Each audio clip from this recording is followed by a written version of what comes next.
तो भाई लोग, आज हम बात करने वाले हैं लोकिसम के चैप्टर नंबर 60 के बारे में। तो अगर आपने मेरे चैनल को अब तक सब्सक्राइब नहीं करा है तो कब करोगे, और अगर आपने यार अब तक बेल आइकन को भी नहीं दबाया है तो जल्दी से बेल आइकन को दबा दो ताकि आगे आने वाली वीडियोस आप मिस ना कर सको। तो भाई लोग, आज की वीडियो की स्टार्ट में हम देखते हैं गन को, जो क्रिस्टल के घर के बाहर क्रिस्टल का वेट कर रहा होता है अपने कार के बगल में खड़ा होके। इसके बाद हम देखते हैं क्रिस्टल वहां पे पहुंच जाती है। इसके बाद गन क्रिस्टल को कहता है, आखिर मुझे तुम्हारा इतना ज्यादा वेट क्यों करना पड़ता है? तुम्हारा घर यहाँ पहाड़ के ऊपर है जहाँ पे तुम अकेली रहती हो, मुझे इतना दूर आना पड़ता है तुम्हें लेने के लिए। रेजिडेंट तुम्हारा वेट कर रहे हैं। इसके बाद क्रिस्टल कहती है, सॉरी मुझे माफ करना, वो मेरी आंख लग गई थी। इसके बाद गन कहता है, क्या तुम पूरे दिन भर सोती ही रहती हो? ऐसा लगता है कि तुम पूरे एक दिन में 12 घंटे सोती हो। इसके बाद जो क्रिस्टल होती है वो कहती है, तुम्हें पता है मुझे बहुत ज्यादा नींद की जरूरत होती है, इसलिए मुझे तुम दिन के वक्त कोई भी काम मत दिया करो, मैं दिन के वक्त बहुत ज्यादा थकी रहती हूँ। गन कहता है, इससे बढ़िया तुम खुद ही प्रेसिडेंट बन जाओ। इसके बाद जो क्रिस्टल होती है वो अपने मन में सोच रही होती है, मेरा जो राज है, मेरा जो सीक्रेट है 2 बॉडीज का, इसके बारे में किसी को भी नहीं पता सिवाय एक इंसान के, और वो इंसान है प्रेसिडेंट, यानी कि मेरे फादर। तो यार, जो क्रिस्टल की अभी असली बॉडी है वो अभी अपने घर में सो रही है, और इस वक्त रात के वक्त जो क्रिस्टल की दूसरी बॉडी होती है ये अपनी फादर की हेल्प करती है उनके ऑर्गेनाइजेशन में।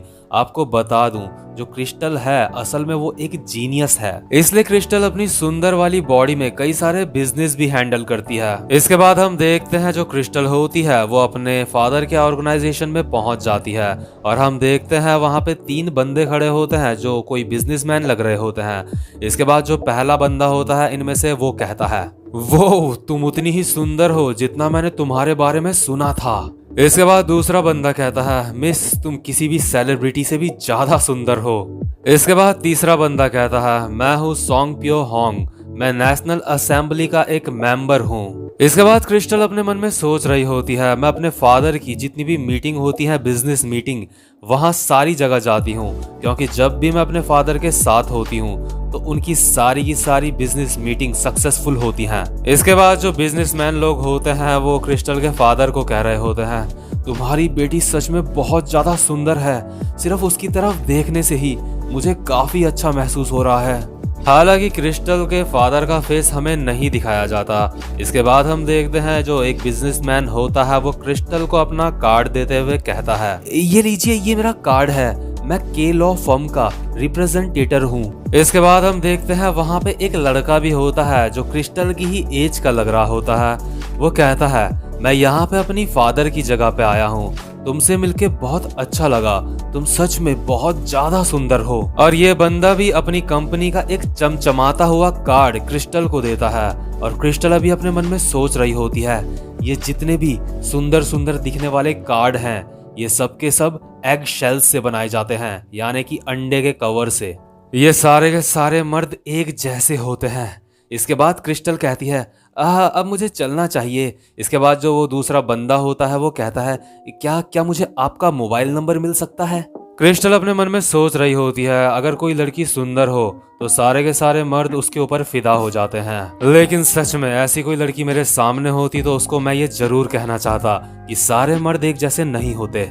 इसके बाद हम देखते हैं जो गन होता है वो अपनी कार में क्रिस्टल को वापस से घर छोड़ने जा रहा होता है। इसके बाद जो गन होता है वो क्रिस्टल को कहता है, एज ग्रुप कंपनी का वो जो बंदा था वो पूरी तरह से तुम्हारे प्यार में डूब गया है। इसके बाद क्रिस्टल कहती है, मुझे उस जैसे इंसान पे कोई भी इंटरेस्ट नहीं है। इसके बाद क्रिस्टल अपने मन में सोच रही होती है, जब लोग इस बॉडी में मेरे साथ बहुत ही अच्छे से प्यार से बात करते हैं तो मुझे ऐसा लगता है कि मैं सिर्फ एक कवर हूँ, मैं सिर्फ एक एग शेल की तरह हूँ, क्योंकि यार क्रिस्टल की मेन बॉडी जो है वो इतनी अच्छी नहीं है, तो उसका ऐसा फील करना एक नॉर्मल बात है। सेम यही चीज हमारा युंगसुक भी फील करता है। क्रिस्टल अपने मन में सोच रही होती है, लोग सिर्फ मेरी बाहरी सुंदरता से प्यार करते हैं। इसके बाद हम देखते हैं जो क्रिस्टल और गन होते हैं वो पहुंच जाते हैं जहां पे उन्हें पहुंचना होता है, लेकिन अभी तक वो क्रिस्टल के घर पे नहीं पहुंचे होते हैं एग्जैक्ट। लेकिन जो क्रिस्टल होती है वो गन को कहती है, यहाँ से आगे मैं पैदल ही चले जाऊंगी। इसके बाद गन कहता है, क्या तुम पूरा का पूरा जो ये पहाड़ है ये पैदल ही चलोगी? इसके बाद जो क्रिस्टल होती है वो कहती है, हाँ वो मैं जरा डाइट कर रही हूँ, और वैसे भी ये मेरी एक पावर वॉक है। क्रिस्टल अपने मन में सोच रही होती है, मैंने अपने शरीर को बदलने के लिए लगभग अपने आप को मार ही डाला था। मैंने आज 700 कैलोरीज खाई, इसलिए जब मैं घर पहुंच जाऊंगी तो मुझे कम से कम 2 किलोमीटर तक भागना पड़ेगा, और उसके बाद सुबह मुझे अपनी बॉडी चेंज करके दोबारा से स्कूल जाना पड़ेगा। मैं सच में स्कूल नहीं जाना चाहती। इसके बाद क्रिस्टल के मन में ह्योंग-सुक की तस्वीर आती है और क्रिस्टल अपने मन में सोच रही होती है, मुझे दोबारा से इस बंदे की वजह से नर्क जैसी जिंदगी जीनी पड़ रही है।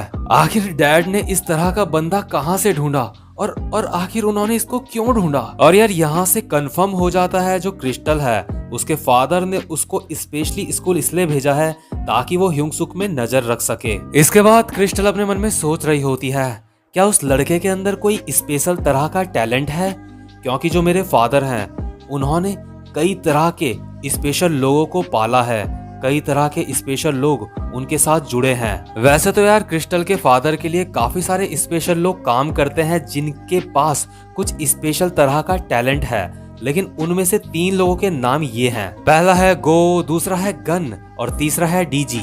मतलब यार इतने खतरनाक खतरनाक लोग क्रिस्टल के फादर के लिए काम करते हैं, तो मतलब अब जरा ये सोचो कि क्रिस्टल के फादर खुद कितने खतरनाक होंगे या फिर खुद कितने बड़े जीनियस होंगे। इसके बाद दोबारा से ह्योंग-सुक के बारे में सोचते हुए क्रिस्टल अपने मन में कहती है, खैर जो भी हो वो एक अच्छा इंसान नहीं है, क्योंकि उस जैसे इंसान एक कूड़े के ढेर जैसे होते हैं, उन्हें बस सुंदर लड़कियां ही अच्छी लगती हैं। वैसे मैं सोच रही हूँ अभी इनू कैसी होगी, मुझे लगता है मुझे चेक करने के लिए जाना चाहिए। इसके बाद जो क्रिस्टल होती है वो इनू से मिलने जा रही होती है, लेकिन थोड़ा सा आगे चलते ही क्रिस्टल को इनू के भौंकने की आवाज आती है और क्रिस्टल अपने मन में सोच रही होती है, ये तो इनू की आवाज है, कहीं ऐसा तो नहीं वो लोग इनू को फिर से परेशान कर रहे हैं। तो जो क्रिस्टल होती है वो भाग के इनू के पास जाती है, और लेकिन तभी वो देखती है कि इनू को कोई परेशान नहीं कर रहा है, बल्कि जो हमारा मोटा वाला ह्योंग-सुक है वो इनू को खाना खिला रहा है वहाँ पे। और जैसे ही क्रिस्टल ह्योंग-सुक को देखती है वो कहती है अपने मन में, ये तो वही बंदा है जो स्टोर में काम करता है। और जो हमारा ह्योंग-सुक भी होता है वो अपने मन में कहता है, ये तो वही सुंदर लड़की है, लेकिन ये यहाँ पे क्या कर रही है। क्रिस्टल अपने मन में सोच रही होती है, ये लड़का इनू को खाना खिला रहा है, ये सच में एक काफी अच्छा लड़का है।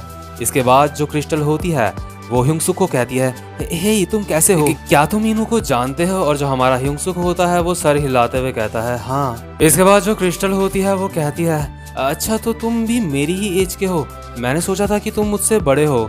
इसके बाद जो ह्योंग-सुक होता है वो कहता है, क्या मैं इतना बड़ा लगता हूँ दिखने में। इसके बाद क्रिस्टल कहती है, अरे नहीं मेरा वो मतलब नहीं है, मैं सोच रही थी तुम इनू के लिए खाना और पानी यहाँ पे लेके आते हो, लेकिन शायद यहाँ इनू के लिए पहले भी कोई खाना लेके आया था। इसके बाद ह्योंग-सुक कहता है, हाँ इनू सड़क के किनारे रहती है, इसलिए इसको सिर्फ खाने की ही जरूरत नहीं है, इसको पानी की भी जरूरत है। और तुम्हें पता है जो इनू है वो अभी प्रेग्नेंट है, इसलिए इनू को ढंग से खाना खाना चाहिए ताकि वो हेल्दी रहे। मुझे चिंता है अगर इनू खाना नहीं खाएगी तो वो बहुत ज्यादा पतली हो जाएगी।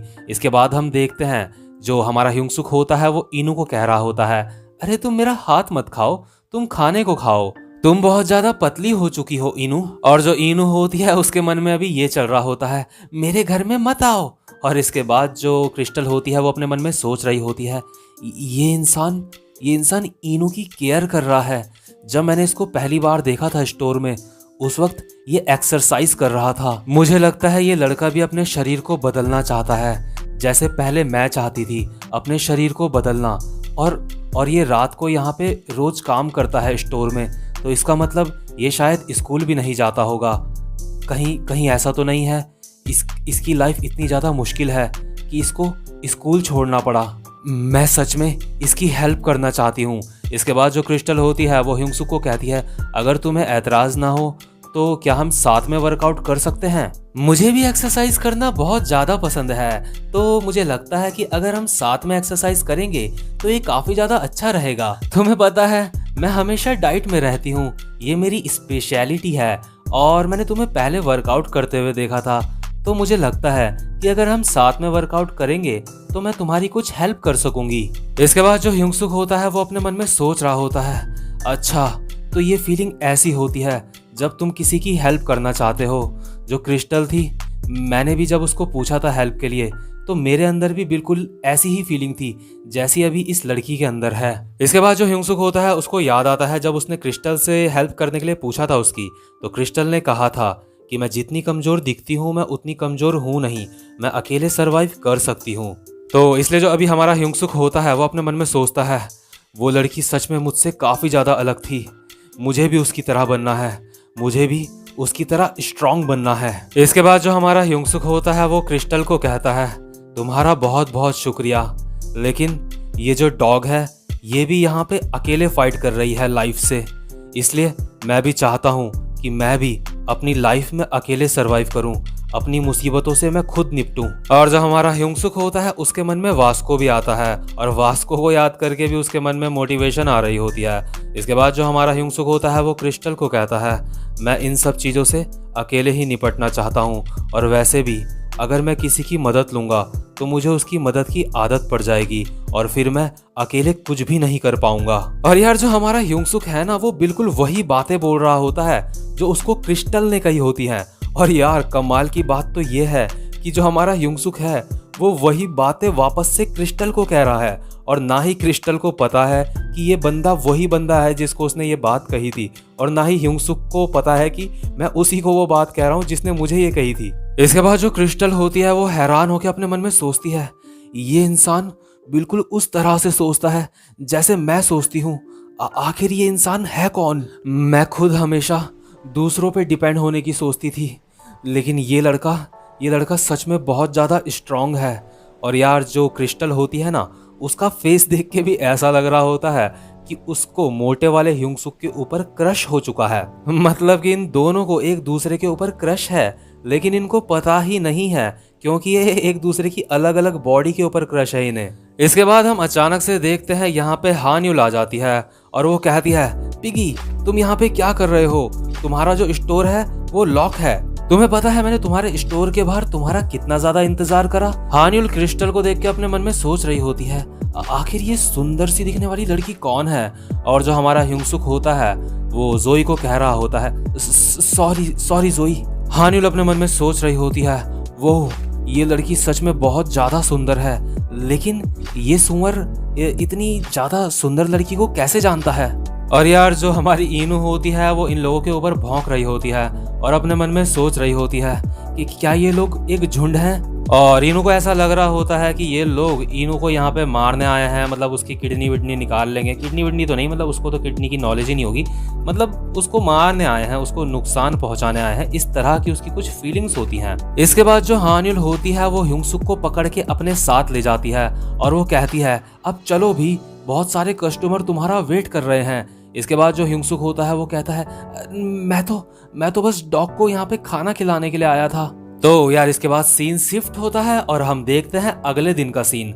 हम देखते हैं रात का समय होता है और बारिश हो रही होती है, और हम देखते हैं जो इनू होती है वो बारिश में भीग रही होती है, और इस समय इनू प्रेग्नेंट भी हो रही होती है। इनू अपने मन में सोच रही होती है, मुझे बहुत ज्यादा दर्द हो रहा है, मुझे ऐसा लगता है मेरे बच्चे पेट से बाहर आने के लिए अब तैयार हैं।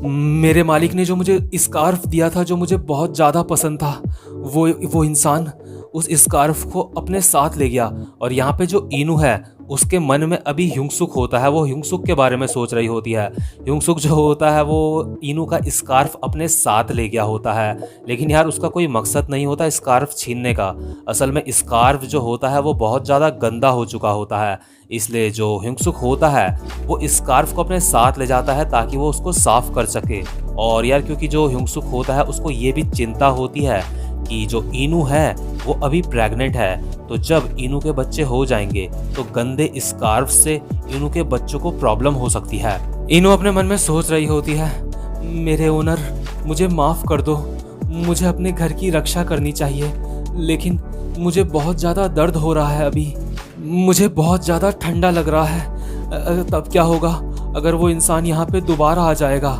और तभी हम देखते हैं एक इंसान को जो इनो की तरफ बढ़ रहा होता है। हमें उस इंसान की बस परछाई दिखाई जाती है और ये वाला एपिसोड यहीं पे खत्म हो जाता है। तो भाई लोग, उम्मीद करता हूँ कि आपको आज की एक्सप्लेनेशन भी अच्छी लगी हो। और यार मेरी आप सबसे रिक्वेस्ट है कि वीडियो को ज्यादा से ज्यादा लाइक करें ताकि मुझे मोटिवेशन मिले आगे वीडियोस बनाने की। तो भाई लोग, अब मैं आपसे मिलता हूँ अपनी नेक्स्ट वीडियो में, तब तक के लिए गुड बाय।